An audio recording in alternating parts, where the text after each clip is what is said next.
বাবা আমার ফাতেমার বিবাহ কত বছরে হয়েছিল রে বাবা? আজকে রাবিরা বর্ণনা করেছে 15 থেকে 19 বছরের মধ্যে বাবা বিবাহ হয়েছিল। এখানে বাবা মতভেদ আছে। কেউ বলছে 15 বছরে বিবাহ হয়েছে, কেউ বলছে না না না 19 বছরে বিবাহ হয়েছে, কেউ বলছে না 16 বছরে বিবাহ হয়েছে। তবে একটা আনুমানিক করে বলেছে 15 থেকে নিয়ে 19 বছরের আপনার মধ্যে বিবাহটা আমার ফাতেমা জোহরা রাদিয়াল্লাহু তাআলা আনহার বাবা হয়েছে। বাবা রে আজকে আমার ফাতেমার বিবাহ দিয়া আজকে আমার দয়ার নবী মুস্তাফা সাল্লাল্লাহু তাআলা আলাইহি ওয়াসাল্লাম বলতেছে, আল্লাহ গো আজকে যদি আমার বিবি খাদিজা বেঁচে থাকতো আজকে আমার ফাতেমা কতই না খুশি হইতো। কেন না একজন মেয়ের যখন বিবাহ হয় সব চাইতে বেশি প্রয়োজন হয় ওই কন্যার মায়ের। জোরে বলেন সুবহানাল্লাহ। কারণ মা কন্যাকে যে বুদ্ধি বিদ্যা দেবে, মা কন্যাকে যে সাহসটা দেবে, যে আপনার পরামর্শটা দেবে, অন্য কেউ দিতে পারবে না, অন্য কারো কাছ থেকেও নিতে পারবে না। এই জন্য মায়ের দরকার আছে। তাই নবী বলতেছে, আল্লাহ গো আজকে যদি আমার বিবি খাদিজা বেঁচে থাকতো আজকে আমার কন্যা ফাতেমা কত না খুশি হইতো। আরে বাবা আমার ফাতেমা জোহরা রাদিয়াল্লাহু তাআলা আনহা উনি যেন 2 রাকাত নফল নামাজ আদায় করলেন বাড়িতে। নফল নামাজ আদায় করার পরে এখন আল্লাহ দরবারে শুকরিয়া আদায় করলেন। বাবারে শুকরানা নামাজ আদায় করলেন আর আল্লাহ দরবারে আল্লাহর প্রশংসা করলেন, আলহামদুলিল্লাহ পড়লেন। আল্লাহ গো আমার জীবন সঙ্গে তুমি আমাকে দিয়েছ, এত সুন্দর আমার জীবন সঙ্গে আমাকে দিয়েছ। আল্লাহ আমার জীবনটা যেন পরিপূর্ণ হয়ে গেল। আরে আমার আলী রাদিয়াল্লাহু তাআলা উনিও যেন খুশি হয়ে গেল। এবার 2 জনে আপনার সংসার যেন আরম্ভ করে দিল, সুখের সংসার। যদিও অভাব অনটন থাকে না কেন বাবারা, তিনাদের জীবনে সংসারে অভাব ছিল কিন্তু ইমান ও আমল বাবা পাক্কা ছিল। আজকে তিনারা জগতের মধ্যে জান্নাতের সার্টিফিকেট পেয়েছিল। কিন্তু তিনারা যদি চাইতেন অভাব অনটনে থাকবো না, তবে টাকা পয়সা সোনা দানা হীরা মণি মুক্তার অভাব হইতো না। হইতো নাকি অভাব? জি হতো না। কিন্তু আল্লাহ অভাব দিয়েছে, আল্লাহর কাছে চাই না আল্লাহ তুমি আমাকে কোটি কোটি টাকা দাও, হীরা মণি মুক্তা সম্পদ দাও, চাই নাই। কি চেয়েছে? শুধু চেয়েছে আল্লাহ গো 7 দিন ধরে অনাহারে আছে, যদি কিছু খাবার দিতে খুশি হয়ে যেতাম। ওনারা খাবারে বাবা পেট পূরণ হইলে খুশি হয়ে যাইত। আজকে কোটি কোটি টাকার সম্পদ আমাদের আছে, তবু আমাদের মন ভরে না। আরো চাই, আরো চাই, আরো দেও, আরো দেও, নাকি হয় না? আল্লাহ বলে বান্দা তোমার মনের মধ্যে যখন খোয়াইশ তৈরি হয়ে যাবে, এত পাওয়ার পরে তোমার মন ভরবে না, তখন জেনে নেবে তোমার আল্লাহর প্রতি ভরসা উঠে গেছে আর তোমার লোভ লালসায় মন পরিপূর্ণ হয়েছে, তোমার মনের মধ্যে দয়া মায়া কমে গেছে। বাবা যে ভাইরা, আমার মায়েরা, আমার ফাতেমা জোহরা রাদিয়াল্লাহু তাআলা আনহা একদিন নবীজির কাছে গেছে। যাওয়ার পরে বলতেছে, ইয়া রাসূলুল্লাহ, নবী গো আমরা আল্লাহর ইবাদত বান্দাই করি, আল্লাহকে খুশি রাখে, তবু আমাদের বাড়িতে আল্লাহ এত অভাব অনটন কেন দিয়েছে? অনেক মা বোনেরা আছে দেখবেন ধান সিদ্ধ করেছে, আর যেমনই ধান সিদ্ধ করা অমনি বুঝলেন রোদার হয়েছে না, কুয়াশা পড়তে আরম্ভ হয়ে দিয়েছে। ওই মা বুঝলেন ও আগে পিছে কিছু ভাবলেন না যে কথায় আমার গুনাহ হবে না আমার পাপ হবে, ও ভাবলেন না, সাথে সাথে বুলিয়ে দিলে যে এই আল্লাহকে কি চোখে দেখে যে আমি ধান যেমনই সিদ্ধ করেছি আর সূর্যর মনে হয় যে কানা লেগে গেছে, বলে কি বলে না, অনেক মা বোন আছে বেরাদার। আজকে আপনি এই কথাটা বললেন, আপনি নিজেও জানতে পারলেন না যে আমার একটা কাবিরা গুনাহ হয়ে গেল, আপনি নিজেও বুঝতে পারলেন না বেরাদার, এই কথা বলা যাবে না। এবার ফাতেমা গিয়ে বলছে, আব্বা গো, আজকে আমরা এত ইবাদত বান্দাই করে তবু আমাদের বাড়িতে অভাব কেন? আমার আলে রাদিয়াল্লাহু তাআলা আনহুর বাড়িতে এত অভাব কেন? আমার দয়ার নবী বলেন, মা ফাতেমা, তুমি একবার চোখটা বন্ধ করে জমিনের দিকে, তোমার পায়ের দিকে তাকাও।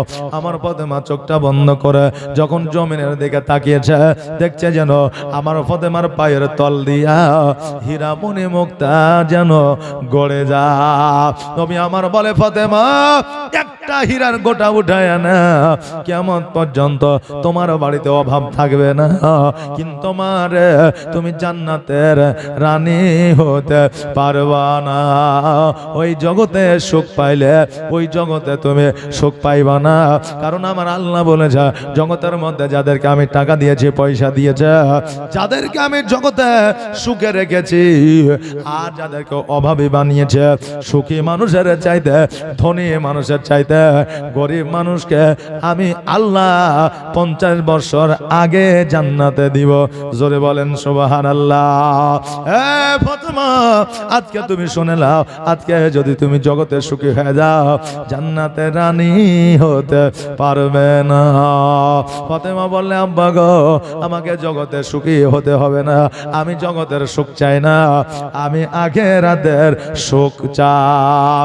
যারা চালাক হবে, যারা মুমিন হবে, জগতের সুখের দিকে তাকায় না, মরণের ভয় করে না। আজকে তারা জানে পর জগতে গেলে অমর ভর জিন্দেগি আমাকে চলতে হবে, আর এই জগতে সীমিত সময়ের জন্য আমরা এসেছি রে বাবা। বাবা দে ভাইরা, আমার মায়েরা, আমার আলী রাদিয়াল্লাহু তাআলা আনহুর বাড়িতে অভাব ছিল ঠিক, ফাতেমার বাড়িতে অভাব ছিল এটা ঠিক, নবীজির বাড়িতে অভাব ছিল এটা ঠিক, খাদিজার বাড়িতে অভাব ছিল এটা ঠিক, কিন্তু ওনারা চাইলে সকল মানুষের চাইতে সকলের সেরা ধনী হতে পারতেন, কিন্তু তিনাদের উদ্দেশ্য ধনী হওয়া ছিল না, তিনাদের মূলত উদ্দেশ্য ছিল ইসলামের প্রচার ও প্রসার করা। আজকে যদি সয় সম্পত্তি টাকা পয়সা নিয়ে যদি উপভোগ করতেন রে বাবা, তবে আজকে ইসলামের প্রচার ও প্রসার হইতো না, ইসলামের পতাকা দ্বন্দ্ব ইমান হইতো না। আমার আলী রাদিয়াল্লাহু তাআলা আনহু বন জঙ্গল থেকে কাঠ কেটে নিয়ে আসা, ওই কাঠগুলোকে বিক্রয় করে বাবার সংসারটা চালায়, বিক্রি করে আর টাকা পয়সা নিয়েছে, চাল ডাল কিনে নিয়ে এসে সংসারটা মোটামুটি চলে। এবার বাবা যে ভাইরা একদিন জঙ্গল থেকে কাঠ কেটে এসে আমার আলী বাজারে বিক্রয় করেছে। বাজারে বিক্রয় করার পরে বাড়িতে যখন প্রবেশ করছে, দেখছে যেন আমার ফাতেমা একাই মনটা ভারী করে বসে আছে দরওয়াজার সম্মুখে। আমার নবী বলে দিয়েছে, ফাতেমা শোনো, তোমার স্বামী যদি কাজে কর্মে বাইরে যাও, তোমার স্বামী আসার আগে তুমি দরওয়াজায় দাঁড়ায়, কারণ একবার ঠোকা দেওয়ার পরে দরওয়াজায় দ্বিতীয়বার যেন ঠোকা দেওয়ার দরকার না হয়। তো ফাতেমা যতদিন হায়াতে ছিলেন, আলী বলেছেন যে আমি দরওয়াজায় একবার ঠোকাতে দূরের কথা, দরওয়াজায় এসে দাঁড়াতেই আমার বিবি দরওয়াজা খুলে দিয়েছিল। জোরে বলেন সুবহানাল্লাহ। জীবনে কোনোদিন মিস্টেক হয় নাই, কারণ ফাতেমা জানতে পারতেন যে এই সময় আমার স্বামী আসবে, আর আমার স্বামীর জন্য আমার ঘরের দরওয়াজা সর্বদা খোলা থাকবে। জোরে বলেন সুবহানাল্লাহ। আর এখন আমরা দরওয়াজায় গিয়ে যদি দাঁড়িয়ে থাকে, তাহলে বিবিদের যদি বলে, বিবিরা একবারের জায়গায় যদি 5 বার টোকা দিয়ে দিই, তা আমরা কি রাখবো? ওরাই রেগে যায়। মানে আমরা কি বিরক্ত হব, ওরাই বিরক্ত হয়ে যান। তুমি দেখতেছো না, আমি কাপড় খাচ্ছি, আমি রান্না করছি, এই করছি, আসছি, অত বেল দেওয়ার কি আছে নাকি বলে, আর অত তাড়ার কি আছে, আসছি তো। তাই আমাদের দুনিয়াতে আমাদের চলাফেরার মধ্যে উল্টা পাল্টা হয়েছে না হয়নি? হয়েছে। আজকে স্বামী রাখবে নাহলে বিবি রেগে যায়। হ্যাঁ বাবা, আমার আলী বলেছে জীবনে কোনোদিন আমাকে দরওয়াজায় টোকা দিতে হয় না।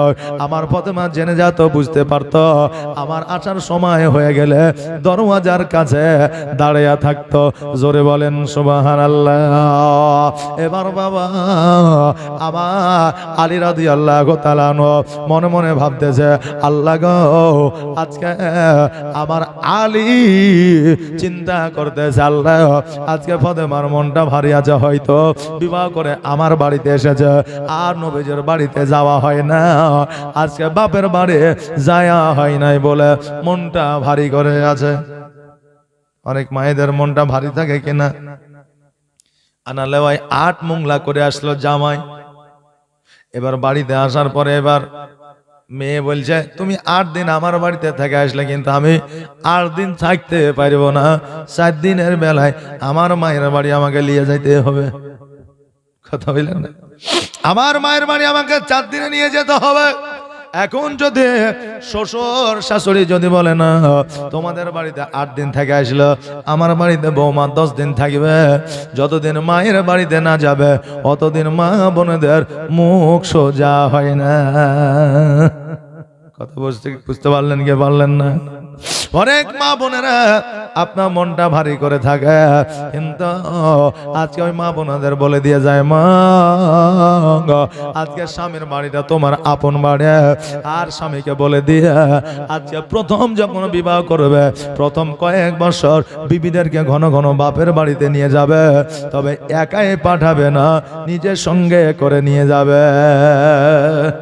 নিজের সঙ্গে করে নিয়ে যাওয়া আমার হযরত আলীর সুন্নাত। আর ফাতেমা জীবনে কোনোদিন একাই বাপের বাড়ি যায় নাই, আলীকে সঙ্গে করে নিয়ে গেছে। যদিও গেছে তো আপনার কয়েক মিনিটের জন্য, মানে থাকার জন্য যায় নাই, হয়তো আব্বার সঙ্গে দেখা করবে, কিছু আবদার আছে, কিছু কথা আছে বলবে, এই জন্য গিয়েছে।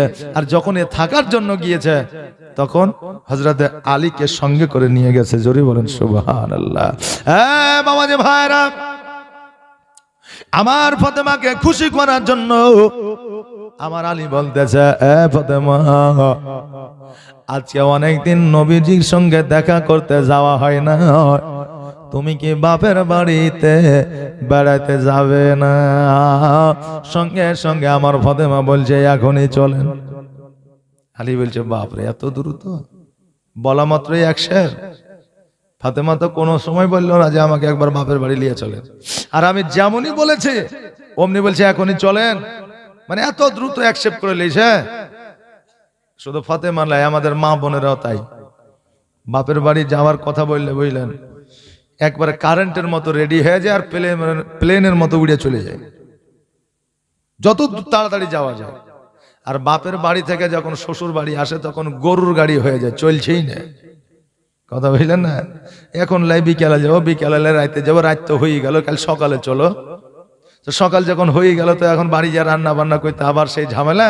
এক কাজ করো, সন্ধ্যাবেলায় খাওয়া দাওয়া করে একবারে যাবো, আবার রাতখান থেকে গেল। কথা বুঝলেন? এখনকার মা বোনেরা চালাকি করতে করতে 2-3 দিন কাটিয়ে দিল, তারপরে শ্বশুর বাড়িতে আসলো। যাওয়ার সময় প্লেনের মতো যায়, কারেন্টের মতো বের হয়, আর আসার সময় বুঝলেন গরুর গাড়ি হয়ে যায়, আপনার কারেন্ট ফিউজও হয়ে যায়। বুঝতে পারলেন? আমার মা বোনেরা এইরকম ভাবে বাপের বাড়ি দ্রুত ভাবে যাও।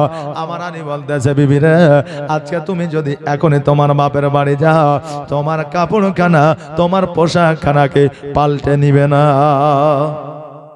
আমার মা বোনেরা বাড়িতে যে পোশাক পরে, এখন বাপের বাড়ি গেলে কি সেই পোশাকটা পরে যায়? সুন্দর কাপড়, সুন্দর পোশাক যেটা দেখতে ভালো সেইটা পরিধান করে বাপের বাড়িতে যায়। এখন বউ যদি খারাপ পোশাকটাও পরে যায় তো স্বামী রেগে যায়, তুই বাপকে দেখাবি তোর নাকি যে তোকে পোশাক কিনে দেয়নি, এই খারাপটা বেরিয়েছে, ভালোটা পর, যাতে আমার শ্বশুর শাশুড়ি মনে করে যে না আমার বেটিকে ভালোই রেখেছে। কথা বললেন না? একটা দেখানোর ব্যাপার আছে। কিন্তু আমার আলী বলতেছে, ফাতেমা পোশাকটা তুমি কি পাল্টে নিবে না? আমার ফাতেমা বলছে, স্বামী গো আজকে আমাকে কি এই পোশাকে ভালো লাগে না? আমার ফাতেমা কেন এই কথা বলছে? কারণ ফাতেমা স্বামীকে কষ্ট দেবে না। আজকে ফাতেমার দ্বিতীয় কোনো পোশাক ছিল না। আমার ফাতেমার ওই একটাই পোশাক ছিল, যেই পোশাকে একটা নয়, দুইটা নয়, পাঁচটা নয়, 10টা নয়, 17টা তালি ছিল। কটা? 17টা তালি ছিল। ওই 17টা তালি লইয়া আমার ফাতেমা রাদিয়াল্লাহু তাআলা আনহা আপনার ওই পোশাকটা পরিধান করে আছে। আলী বলতেছে পোশাকটাকে পরিবর্তন করবা না। এখন আমার ফাতেমা চিন্তা করে, আল্লাহ গো, আমার স্বামীকে যদি এখন বলে আমার তো একটাই পোশাক, দ্বিতীয় পোশাক নাই, আমার স্বামী কষ্ট পেয়ে যাবে। আল্লাহ, আমি এমন একজন স্বামী যে আমার বিবির পোশাকটা ছিঁড়ে গেছে, তবু একটা পোশাক কিনে দিতে পারি না। আমার স্বামী হয়তো কষ্ট, ব্যথা, বেদনা পেয়ে যাবে, এই জন্য স্বামীকে আমি কষ্ট দেব না। এই জন্য আমার ফাতেমা বলল, স্বামী গো, আমাকে এই পোশাকে কি ভালো লাগে না।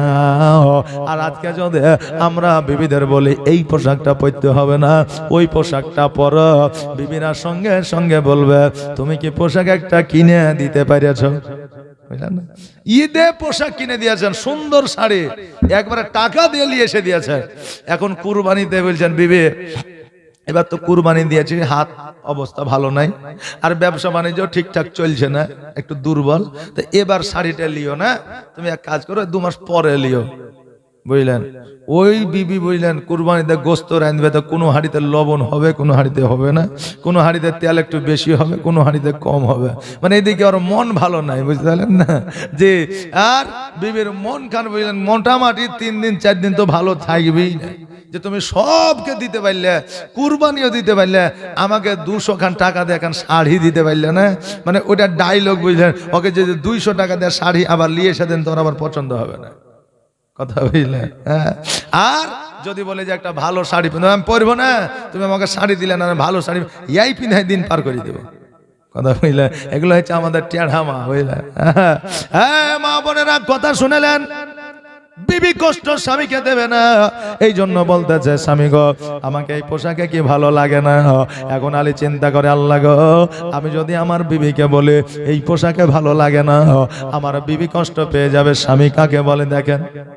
একজনাকে ভালো হইলে কি হবে? 2 জনকে ভালো হইতে হবে। এক হাতে তালি বাজে না, 2 হাত যতক্ষণ পর্যন্ত লাগানো না হয়, নাকি বলেন? যা হ্যাঁ বাবা, আমার আলী বলতেছে বিবি রে, আজকে আমি যদি আমার বিবিকে বলি এই পোশাকটাই ভালো লাগে না, আমার বিবি কষ্ট পেয়ে যাবে, আমার বিবি দুঃখ পেয়ে যাবে, আমার বিবি ব্যথা বেদনা পেয়ে যাবে। এই জন্য আলী বলতেছে বিবি রে, আজকে এই পোশাকে তোমাকে শুধু ভালোই নয়, মনে হচ্ছে জান্নাতে রানী দাঁড়ায়া আছো। জোরে বলেন সুবহানাল্লাহ। আমার ফাতেমা যেন খুশি হয়ে গেলেন, আমার ফাতেমার কথায় আলী যেন খুশি হয়ে গেলেন। স্বামী স্ত্রীকে কষ্ট দিল না, আর স্ত্রী স্বামীকে কষ্ট দিল না। এবার আমার ফাতেমাকে লইয়া নবীজির বাড়ির দিকে চলতে বাবা আরম্ভ করে দিল। এবার কিছু দূরে যাওয়ার পরে আমার আলী রাদিয়াল্লাহু তাআলা আনহু বলতেছে, এ বিবি ফাতেমা, যাও যাও যাও, তোমার আব্বার বাড়িতে তুমি যাও, আমি আমার নবীজির জন্য কিছু খেজুর কিনে নিয়ে আসি। কোন কুটুম বাড়ি যদি যান, কিছু হাতে করে নিয়ে যাবেন, কথা বুঝলেন না? আর কোন কুটুম বাড়িতে কিছু হাতে করে নিয়ে যান, চাহে না যান, শ্বশুর বাড়ি তো অবশ্যই নিয়ে যাবেন। জি, শ্বশুর বাড়ি অবশ্যই নিয়ে যাবেন। হ্যাঁ, তো আমার আলী বলতেছে, ফাতেমা তুমি তোমার বাপের বাড়ি যাও, আমি কিছু খেজুর আমার নবীজির জন্য নিয়ে আসি, নবী আমার খাবে, যেহেতু নবী মিষ্টান্ন জিনিস পছন্দ করে। এইদিকে আমার আলী বাজারে গেলেন, আমার ফাতেমা দরওয়াজায় গিয়ে আওয়াজ দেয়, নবী গো, আমি ফাতেমা আপনার বেটি এসেছে, দরওয়াজাটা খোলেন। নবী আমার বাড়ি থেকে বলতেছে, ফাতেমা তোমার আওয়াজ পাওয়া যায়, আমার আলীর কেন আওয়াজ পাই না? ফাতেমা বলে, আরে ইয়া রাসূলুল্লাহ, আপনার জামাই এখনো আসে না, বাজারে গিয়েছে আপনার জন্য কিছু মিষ্টান্ন খাবার আনতে, আজকে আমাকে পাঠাইয়া দিয়েছে, আর আপনার জামাই একটু পরে আসবে। আমার নবী বলে ফাতেমা আমার জামাই ছাড়া আমার বাড়িতে তোমার এলাও হবে না, প্রবেশ হবে না। আমার বাড়িতে প্রবেশ করতে হলে আমার জামাইকে নিয়ে তোমাকে আমার বাড়িতে প্রবেশ করতে হবে। আর বাবা কেমন একবার দেখা, আর মেয়ে কেমন একবার দেখা। ওই মেয়ে দরওয়াজার সম্মুখে দাঁড়ায় আছে। এবার আলী খেজুর কিনে নিয়ে এসে যখন দেখছে ফাতেমা দরওয়াজায় দাঁড়িয়ে আছে, আলী বলতেছে বিবি তোমার তো অনেকক্ষণ আশা হয়েছে, দরওয়াজায় কেন দাঁড়ায়? আমার ফাতেমা মিচকে হাসি দিয়ে বলছে আমার আব্বা বলল আপনি না আসলে নাকি আমাকে বাড়িতে প্রবেশ করতে দিবে না। আমার আপনার মেয়ে হলে কবে স্বামীকে নিয়ে স্বামীর বাড়ি চলে যেত, আমাকে বাড়ি ঢুকতে দিল না, ওই বাড়িতে তোমাকে যাইতে হবে না। বলতো কি বলতো না, কিন্তু ফাতেমা মিচকে হাসি দিয়া বলল আপনি না গেলে আমাকেও বাড়িতে যাইতে দেওয়া হবে না। আমার আলী রাদিয়াল্লাহু তাআলা আনহু মিচকে হাসি দিয়া বলতেছে বিবি রে দেখো দেখো আজকে আমার নবীজি তোমার চাইতেও আমাকে বেশি ভালোবাসে। আচ্ছা নিজের সন্তানের চাইতে জামাইকে কি কেউ বেশি ভালোবাসতে পারবে? পারবে জি? নিজের ছেলে আগে। কিন্তু এমন আমার নবীজি বেটিকে শাসন করলেন, মস্করা করে বিবিকে বলতেছে দেখো তোমার চাইতো আমাকে নবী বেশি ভালোবাসে, তাই আমি না তোমার বাড়িতে জায়গা না। আমার মতো যদি জামাই হইতো তাহলে বলতো যার বিটিকে বাড়িতে প্রবেশ করতে দেয় না জামাইয়ের কি মূল্য আছে, চলো চলো তোমাকে আর তোমার বাপের বাড়ি যাইতে হবে না, আমার বাড়িতে চলো। বলতাম কি বলতাম না? না হলে বলতাম গরিব বলে হয়তো অবহেলা করেছে, গরিব বলে হয়তো আমাকে দেখতে পারে নাই। অনেক পরিবার এমনও আছে চারটা জামাই, চারটার মধ্যে যে জামাইটা গরিব চাষি সে কিন্তু খাবারের দাওয়াত তো দূরের কথা, একটা বিয়ের অনুষ্ঠানের দাওয়াত তো শ্বশুর বাড়ি থেকে পাই না, যদিও পাই তো সবার শেষে। যা ওকে বুঝলে জামাই তো এই জন্য ছাড়তে পারবো না, তো কমসে কম চিঠি কেন দিয়ে। আর যেগুলো বেশি রোজগার করে রে বাপ রে, ওকে ক্ষীর খাওয়া তো ডাক, ওকে বউ দেখতে তো ডাক, ওকে দিন করতে ডাক নাকি, যার টাকা পয়সা। যে জামাইয়ের টাকা নাই ওর গুরুত্ব নাই, বিয়ের দিনে একদিন ডাকবি আসবি, খাবে খাবে, না খাবে না খাবে, মানে গুরুত্ব নাই, কথা বুঝলে। কিন্তু এদের মধ্যে আর আমার নবীর মধ্যে তফাৎ শুধু একটু নয়, আকাশ জমিন নয়। আমার নবীর সঙ্গে তুলনা কারো বাবা হবে না। তবে বাবা আমার নবীজি শিক্ষা দিয়ে গেছে, শিক্ষাটা নিয়ে নেবেন। এইভাবে যদি চলতে পারেন আপনার মেয়ে আর জামাইয়ের পরিবারে অশান্তি থাকবে না। বাবারে আবার হযরত আলী রাদিয়াল্লাহু তাআলা ফাতেমাকে লইয়া নবীজির বাড়িতে গেলেন। আমার নবীজি বলতেছে আলী আজকে যখনই তুমি আমার বাড়িতে আসবে আমার কন্যাকে লইয়া তুমি সহ আমার বাড়িতে আসবে, ফাতেমা একা যেন আসে না, একা যেন আমার বাড়িতে আসে না। আর আমরা কি বলি বেটে, জামাই যখন চেন্নাই যাবে তখন আমার বাড়িতে আসিস, 10 দিন আরামসে থেকে যাবে। আর জামাই যদি তোর সাথে আসে তো বলে জামাইয়ের খাবার আজকে ডিম করো, কাল গোস্ত করো, পরশু মুরগা করো, তারপরে মুরগি করো, গরুর গোস্ত নিয়ে এসো, জামাইয়ের সেবা করতে দিন শেষ। আর জামাই বাড়িতে থাকবে, তোকে বাহির, তুই যদি বাড়ি থেকে বাহির হইস তাও জামাই বইবে, তুই যদি একটা কাজকর্ম করিস তাও জামাই বইবে। তো এ জামাই আসলে যেন তুই আসিস না, বলে কি বলে না? বলে। কিন্তু জামাই ছাড়া মেয়েকে শ্বশুর বাড়ি আসতে বারণ করছে কে? আমার নবী। জোরে বলেন সুবহানাল্লাহ। এই জন্য আপনার মেয়েকে শুধু ডাকিয়েন না যে বেটে আগামী বৃহস্পতিবার তুই যেন একটু আসিস, তো আমার শরীরটা খুব খারাপ, কথা বলছেন না? জামাইও আছে, আপনি এমন ভাবে বলবেন যে জামাইকে লিয়ে আসিস, দে তো একটু জামাইকে কথা বলি, জামাইকে হ্যাঁ গো বাবা কাজ কাম অমুক দিন আছে নাকি, যদি বলে আছে একটু আসার চেষ্টা করিও আমার বেটি গেলে। আর যদি বলে না মা কোনো কাজ নাই, তো বলে অবশ্যই আসিও, দরকার হলে পরের দিন যাও না, সন্ধ্যাবেলায় যাও। আচ্ছা বলেন ওই জামাইটা খুশি হবে কি হবে না? হবে। এখন জামাই এসেছে শ্বশুর বাড়িতে, আর যেমনই জামাই প্রবেশ করেছে আর অমনি শ্বশুর বাড়িয়া চায়ের দোকান।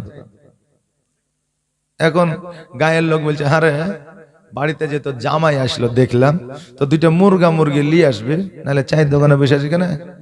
তো ও তখন বলে, আমি ওটা আমার জামাই, আমি কর শালা নাকি রে যে গল্প করবো?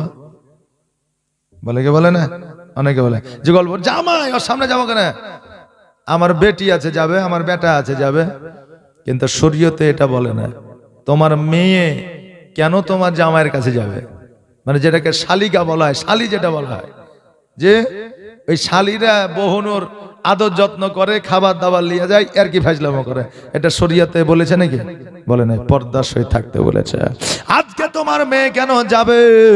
আজকে ওই জায়গাতে তোমাকে যেতে বলেছে, কারণ আলীর সঙ্গে আমার নবীজি গল্প করতেন। জোরে বলেন সুবহানাল্লাহ। জামাইয়ের সঙ্গে তুমি যদি সময় দাও, কথা বলো, গল্প করো, নিজের ছেলের মতো করে ভালোবাসো, ওই জামাই জীবনে কোনোদিন তোমার মেয়েকে বোনের জন্য আঘাত করবে না। আর যদি জামাইয়ের মতো ভাবো, পরের বেটার মতো ভাবো, তবে ও তো ভাববে আমার এমনিতেও লস, আর এমনিতেও লস। লস করে কি করবো, তোর বাপের কাছ থেকে 10 লাখ টাকা নিয়ে আসবে। এমনও কথা বলে না, এমনও বলবে না, লিলেও বলবে না, না লিলেও বলবে না, যা টাকা নিয়ে আসবে ভাগ বুঝে নিব, তারপরে কোনো কথা। আর যদি মহব্বত দেন, ভালোবাসা দেন, তাহলে শ্বশুর যদি বলে, বাপ আমার তো অবস্থা বুঝতে পারছো, রিটায়ার্ড মানুষ, আমি এতটা দিতে পারবো না, তুমি এক কাজ করো, 10টা টাকা নিয়ে যাও, বাড়িতে যা বিড়ি কিনে খাইও, তো জামাই অতি খুশি হয়ে যাবে, যদি ভালোবাসা থাকে। কারণ ভালোবাসায় অনেক কিছু পাওয়া যায় নাকি? ভালোবাসায় সব কিছু অর্জন করা যায়, যেটা তালোয়ার পিস্তল বন্দুক দিয়ে অর্জন করা সম্ভব হয় না, যেটা কথার দ্বারা হয়, তাই না? যেটা কথার দ্বারা হয়। হ্যাঁ বাবাজি ভাইরা আমার, আলী রাদিয়াল্লাহু তাআলা আনহু বলে, ইয়া রাসূলুল্লাহ, আমি তোর সঙ্গে এসেছি গো নবী, কিন্তু আপনার জন্য মিষ্টান্ন কিছু খাবার নিয়ে এসেছে, এই খাবারটা আপনি একটু খান, আমি আলী শান্তি পাব। আমার নবী বলতেছে, আলী রে, আমি অতক্ষণ পর্যন্ত খাবো না যতক্ষণ পর্যন্ত তোমাদের মুখ জবানি না লিব। আলীর মনটা যেন ভারী হয়ে গেল। কেন ভারী হয়ে গেল? যে আপনি আপনার ছেলেকে যদি বলেন, কাজে থেকে আসলি, বলে হ্যাঁ তোর টাকাটা লিব, আগে তোর সাথে 4টা কথা বলবো। আচ্ছা বলেন, ওই ছেলে ভয় করবে কি করবে না? আব্বা মনে হয় বিড়ি খেতে দেখে নিয়েছে, বিচার মনে হয় হবে। আর না হলে আব্বা হয়তো বুঝে নিয়েছে যে আমি 50,000 রোজগার করেছি, বাপকে 30,000 দিয়েছি, 20,000 খরচা করে দিয়েছে, হয়তো শুনে নিয়েছে, বিচার আমার হবে। মনের মধ্যে একটা কি যেন চলাফেরা করবে যতক্ষণ না বলবে, তাই না? আলী বলতে, আল্লাহ না জানি আমার নবী কি বলবে, আমার কাছ থেকে কি শুনবে। আমার নবী যে বলতেছে, ফাতেমা একটু আমার কাছে আসো। এবার কাছে যখন আসলো, আমার ফাতেমাকে আস্তে করে বলতেছে, বেটেরা আলীর সঙ্গে তোমার বিবাহ দিয়েছে, আলীর কথার দ্বারা, কাজের দ্বারা কোন রকম ভাবে তুমি কি কষ্ট পেয়েছো, ব্যথা পেয়েছো, দুঃখ বেদনা পেয়েছো? আমার ফাতেমা বলে, ইয়া রাসূলুল্লাহ, আজকে ব্যথা বেদনা, আমার আলীর ব্যবহার চরিত্র তো দূরের কথা, আজকে আলীর সঙ্গে বিবাহ হইয়া আমার জীবনটা ধন্য হয়ে যায়। জোরে বলেন সুবহানাল্লাহ। এবার আলীকে ডাক দেয়া বলে, আলী তুমি আসো, ফাতেমা তুমি যাও। এবার ফাতেমাকে পাঠায়া দিলা। আলীকে জিজ্ঞাসা করে, আলী বলো বলো, আজকে তুমি বলো, ফাতেমার সঙ্গে তোমার বিবাহ দিয়েছে, আজকে ফাতেমার কথার দ্বারা, চলার দ্বারা, বলার দ্বারা তুমি কি কোন রকমের কষ্ট পেয়েছ? আলী বলতেছে, নবী গো, আজকে ফাতেমা যেই দিন থেকে বিবাহ করে আমার বাড়িতে গিয়েছে, সেই দিন থেকে আমি আলী যেন আমি জান্নাতি রমণী পেয়েছি, আমি যেন ধন্য হয়েছে। জোরে বলেন সুবহানাল্লাহ। বাবারা, আজকে নবী যে যেমন ভাবে জিজ্ঞাসা করলো, আমরাও যদি এইভাবে জামাইকে জিজ্ঞাসা করি, কন্যাকে জিজ্ঞাসা করে, তবে বাবা আমারও জামাই আর কন্যার মধ্যে কোনো বিভেদ থাকবে না, বিচার একটা হয়ে যাবে। আর যখন দেখবে আমরা বিচার করতে বসি, তখন মেয়ের বিচার করি না, জামাইয়ের বিচার করি। মেয়ে আমার ভালো, যতই কালো হোক নাকি, মেয়ে আমার ভালো, এ জামাই যত করে খারাপ, হ্যাঁ, জামাই যত করে খারাপ। আচ্ছা বলেন, জামাইও যদি খারাপ হয় তাহলে মেয়েরও তো কিছু দোষ থাকে নাকি বলেন? এমনও মেয়ে আছে স্বামীকে এমন করে কথা বলে যে তারা জীবনে ইরাদা করে এলে যে মনে হয় যে এ সংসার করার মতো লোকই লয়, কিন্তু তবুও সংসার করতে হয়। যে মায়েদের কথারও তো সে বেশি ঝামেলা হয়, এদের বুদ্ধি কম, আবার মেলায় বুদ্ধি এদের, কথা বুঝলেন না? স্বামীদেরকে ক্যাপচার করে নিয়ে এরা চলতে চায়। জি বেরাদার, তবে সবাই না।